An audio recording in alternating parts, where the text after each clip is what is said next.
Saudara-saudari yang dikasihi oleh Tuhan Yesus Kristus, selamat bertemu kembali dalam program Arus Hayat Voice. Di dalam kesempatan ini, saya akan menyampaikan firman Tuhan dengan judul Berlari-lari kepada Tujuan. Pembacaan Alkitab kita ambil dari Filipi pasal 3 ayat 13 sampai 14. Saudara-saudara, aku sendiri tidak menganggap bahwa aku telah menangkapnya, tetapi ini yang kulakukan. Aku melupakan apa yang telah di belakangku dan mengarahkan diri kepada apa yang di hadapanku, dan berlari-lari kepada tujuan untuk memperoleh hadiah, yaitu panggilan surgawi dari Allah dalam Kristus Yesus. Demikian firman Tuhan. Saudara-saudari yang dikasihi Tuhan Yesus Kristus, dalam memasuki tahun baru ini, kita semua perlu ada terobosan yang baru di dalam kehidupan kita bersama Tuhan. Kita perlu ada persembahan diri yang baru. Di atas kasih kita perlu diperbaharui agar makin intim dan mesra terhadap Kristus. Karena kita telah dipertunangkan sebagai perawan suci kepada satu laki-laki, yakni Kristus. Di atas pertumbuhan iman dan kehidupan kerohanian, harus ada kedambaan atau hasrat yang lebih kuat dalam menikmati Tuhan, di dalam bersekutu dengan Tuhan, di dalam doa, di dalam pembacaan firman Tuhan. Di atas wahyu, pengenalan dan pengalaman terhadap Tuhan, ada pengenalan dan pengalaman yang baru, yang segar, yang limpah, kaya, dan hidup. Dalam Filipi pasal 3 ayat 12, Rasul Paulus mengatakan, bukan seolah-olah aku telah memperoleh hal ini atau telah sempurna, melainkan aku mengejarnya.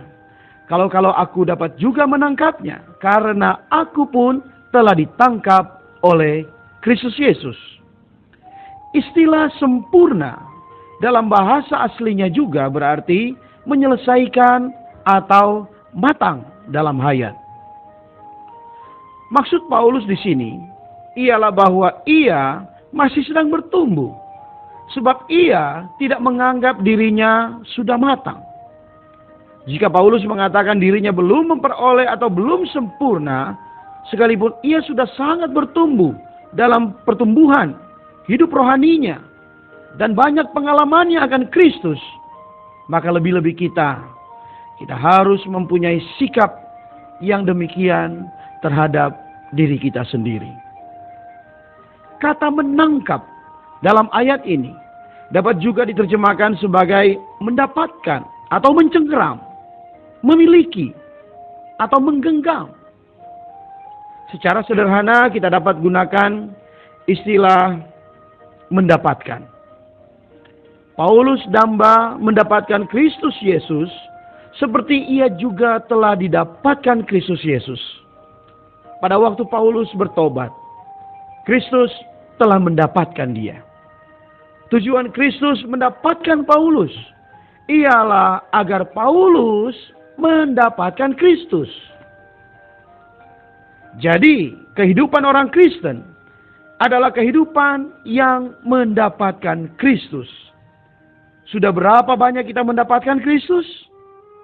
Sampai tingkat mana kita mendapatkan Kristus, maka sampai tingkat itu pula kita bertumbuh di dalam Kristus. Dalam ayat 13 dan 14, Paulus melanjutkan, saudara-saudara, aku sendiri tidak menganggap bahwa aku telah menangkapnya, tetapi inilah yang kulakukan. Aku melupakan apa yang telah di belakangku dan mengarahkan diri kepada apa yang di hadapanku dan berlari-lari kepada tujuan untuk memperoleh hadiah, yaitu panggilan surgawi dari Allah dalam Kristus Yesus. Paulus juga mengatakan bahwa ia mengarahkan diri kepada apa yang di hadapannya. Dia tahu bahwa Kristus itu kaya tak terduga. Masih ada ruang lingkup kekayaannya yang luas untuk dimiliki. Dia berlari ke depan guna mendapatkan dan memiliki kekayaan-kekayaan itu. Dan dia maju lebih ke depan untuk memasuki ruang lingkup tersebut. Ia pun berlari-lari menuju sasaran demi meraih pahala, yaitu hadiah. Kristus adalah sasaran dan pahala itu. Sasaran itu adalah kenikmatan dan perolehan yang sempurna akan Kristus. Dan pahala ialah kenikmatan yang tertinggi akan Kristus dalam kerajaan 1000 tahun sebagai pahala bagi pelari-pelari yang menang dari perlombaan perjanjian baru. Saudara-saudari, demi mencapai sasaran untuk mendapatkan pahala ini, Paulus berlatih untuk melupakan apa yang telah di belakang dan mengarahkan diri kepada apa yang di hadapannya. Inilah jalan untuk mendapatkan Kristus melalui mengejar Dia.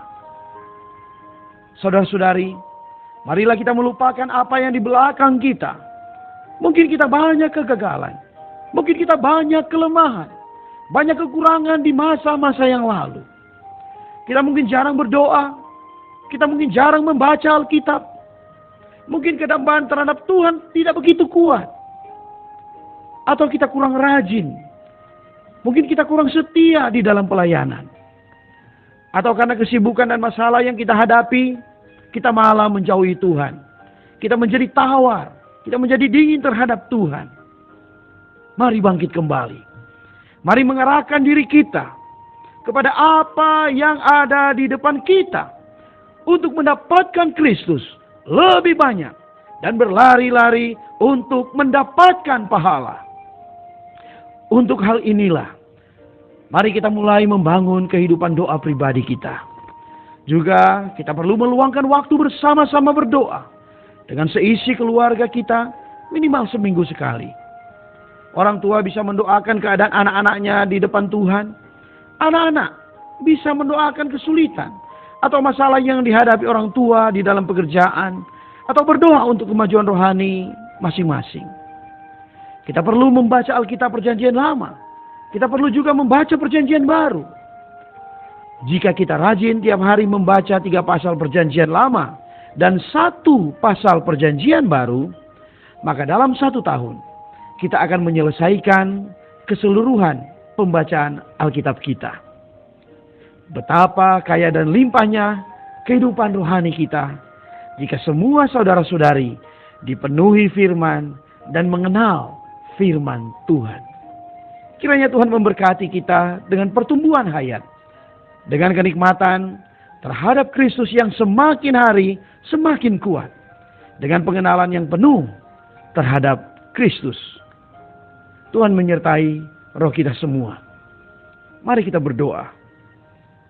Tuhan Yesus, terima kasih untuk tahun yang baru. Kami mau melupakan apa yang di belakang kami dan mengarahkan diri kami kepada apa yang ada di depan kami.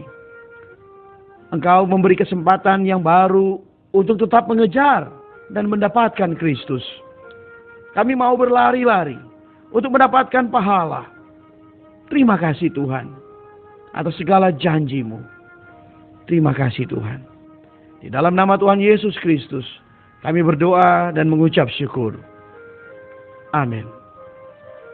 Demikianlah firman Tuhan. Sampai bertemu di kesempatan berikutnya.